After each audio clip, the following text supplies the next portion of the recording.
ہی اللہ کی ذات ہے۔ بے شک اللہ صاحب وسعت ہے، باخبر ہے۔ وہی آسمانوں اور زمین کا پیدا کرنے والا ہے، اور جب کوئی کام کرنا چاہتا ہے تو اس کو ارشاد فرما دیتا ہے کہ ہو جا، تو وہ ہو جاتا ہے۔ سو تم مجھے یاد کیا کرو، میں تمہیں یاد کیا کروں گا، اور میرا احسان مانتے رہنا اور میری ناشکری نہ کرنا۔ اے ایمان والو، صبر اور نماز سے مدد لیا کرو، بے شک اللہ صبر کرنے والوں کے ساتھ ہے۔ اور جب تم سے میرے بندے میرے بارے میں دریافت کریں تو انہیں معلوم ہو کہ میں تو تمہارے پاس ہی ہوں۔ جب کوئی پکارنے والا مجھے پکارتا ہے تو میں اس کی دعا قبول کرتا ہوں۔ تو ان کو چاہیے کہ میرے حکموں کو مانیں اور مجھ پر ایمان رکھیں تاکہ نیک رستہ پائیں۔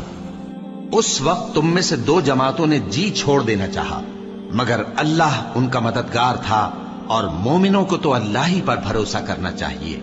اور اس مدد کو تو اللہ نے تمہارے لیے ذریعہ بشارت بنایا، یعنی اس لیے کہ تمہارے دلوں کو اس سے اطمینان حاصل ہو، ورنہ مدد تو اللہ ہی کی طرف سے ہوتی ہے جو غالب ہے، حکمت والا ہے۔ اور بددل نہ ہونا اور نہ غم کرنا، اگر تم سچے مومن ہو تو تم ہی غالب رہو گے۔ یہ تمہارے مددگار نہیں ہے بلکہ اللہ تمہارا مددگار ہے، اور وہ سب سے بہتر مددگار ہے۔ وہ وقت بھی یاد کرنے کے لائق ہے جب تم لوگ دور بھاگے جاتے تھے اور کسی کو پیچھے پھر کر نہیں دیکھتے تھے، اور رسول اللہ صلی اللہ علیہ وآلہ وسلم تم کو تمہارے پیچھے کھڑے بلا رہے تھے، تو اللہ نے تم کو غم پر غم پہنچایا تاکہ جو چیز تمہارے ہاتھ سے جاتی رہی یا جو مصیبت تم پر واقع ہوئی ہے اس سے تم غمگین نہ ہو، اور اللہ تمہارے سب اعمال سے خبردار ہے۔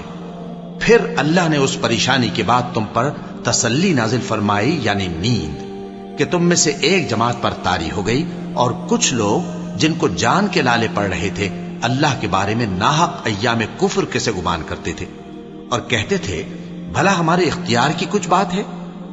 تم کہہ دو کہ بے شک سب باتیں اللہ ہی کے اختیار میں ہیں۔ یہ لوگ بہت سی باتیں دلوں میں مخفی رکھتے ہیں جو تم پر ظاہر نہیں کرتے تھے۔ کہتے تھے کہ ہمارے بس کی بات ہوتی تو ہم یہاں قتل ہی نہ کیے جاتے۔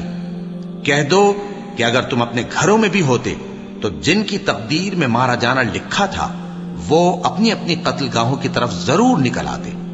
اس سے غرض یہ تھی کہ اللہ تمہارے سینوں کی باتوں کو آزمائے اور جو کچھ تمہارے دلوں میں ہے اس کو صاف کر دے، اور اللہ دلوں کی باتوں سے خوب واقف ہے۔ اور اگر تم اللہ کے راستے میں مارے جاؤ یا مر جاؤ تو جو مال و متاع لوگ جمع کرتے ہیں اس سے اللہ کی بخشش اور رحمت کہیں بہتر ہے، اور اگر تم مر جاؤ یا مارے جاؤ تو اللہ کے حضور میں ضرور اکٹھے کیے جاؤ گے۔ پھر اے نبی، اللہ کی مہربانی سے تم ان لوگوں کے لیے نرم مزاج واقع ہوئے ہو، اور اگر تم بدخو اور سخت دل ہوتے تو یہ تمہارے پاس سے بھاگ کھڑے ہوتے۔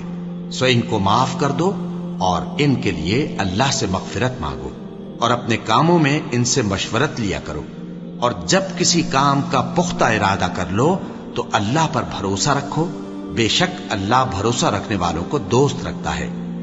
اگر اللہ تمہارا مددگار ہے تو تم پر کوئی غالب نہیں آ سکتا، اور اگر وہ تمہیں چھوڑ دے تو پھر کون ہے اس کے بعد تمہاری مدد کرے۔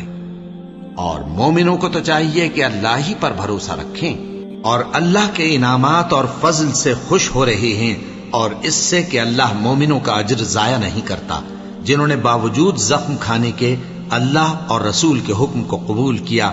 جو لوگ ان میں نیکوکار اور پرہیزگار ہیں ان کے لیے بڑا ثواب ہے۔ جب ان سے لوگوں نے آ کر بیان کیا کہ کفار نے تمہارے مقابلے کے لیے لشکر کثیر جمع کیا ہے تو ان سے ڈرو، تو ان کا ایمان اور زیادہ ہو گیا، اور کہنے لگے ہم کو اللہ کافی ہے اور وہ بہت اچھا کارساز ہے۔ پھر وہ اللہ کی نعمتوں اور اس کے فضل کے ساتھ خوش و خرم واپس آئے، ان کو کسی طرح کا ضرر نہ پہنچا، اور وہ اللہ کی خوشنودی کے تابع رہے، اور اللہ بڑے فضل کا مالک ہے۔ ہر شخص کو موت کا مزہ چکھنا ہے، اور تم کو قیامت کے دن تمہارے اعمال کا پورا پورا بدلہ دیا جائے گا۔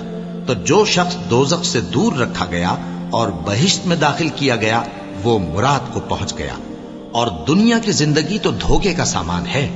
اے اہل ایمان، تمہارے مال و جان میں تمہاری آزمائش ضرور کی جائے گی، اور تم اہل کتاب سے اور ان لوگوں سے جو مشرک ہیں بہت سی ایذا کی باتیں سنو گے، تو تو اگر صبر اور پرہیزگاری کرتے رہو گے تو یہ بڑی ہمت کے کام ہیں۔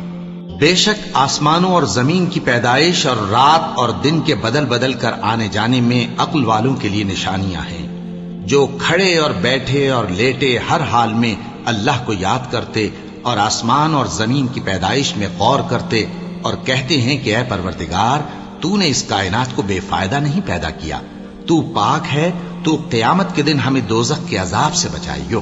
اے پروردگار، جس کو تو نے دوزخ میں ڈالا اسے رسوا کیا اور ظالموں کا کوئی مددگار نہیں ہوگا۔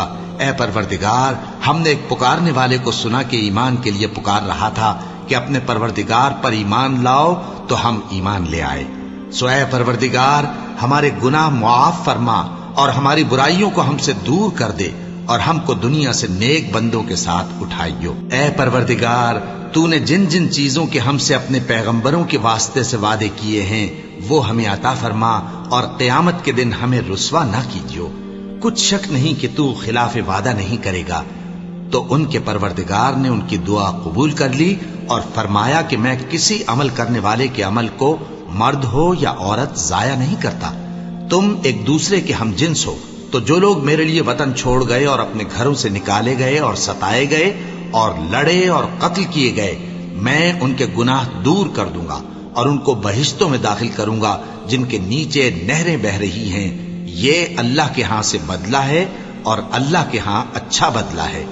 اے پیغمبر، کافروں کا شہروں میں ٹھاٹھ سے گھومنا تمہیں دھوکہ نہ دے، اور تم جس حال میں ہوتے ہو یا قرآن میں سے کچھ پڑھتے ہو یا تم لوگ کوئی اور کام کرتے ہو، جب اس میں مصروف ہوتے ہو تو ہم تمہارے پاس ہوتے ہیں، اور تمہارے پروردگار سے کوئی ذرہ بھر بھی چیز پوشیدہ نہیں رہتی، نہ زمین میں اور نہ آسمان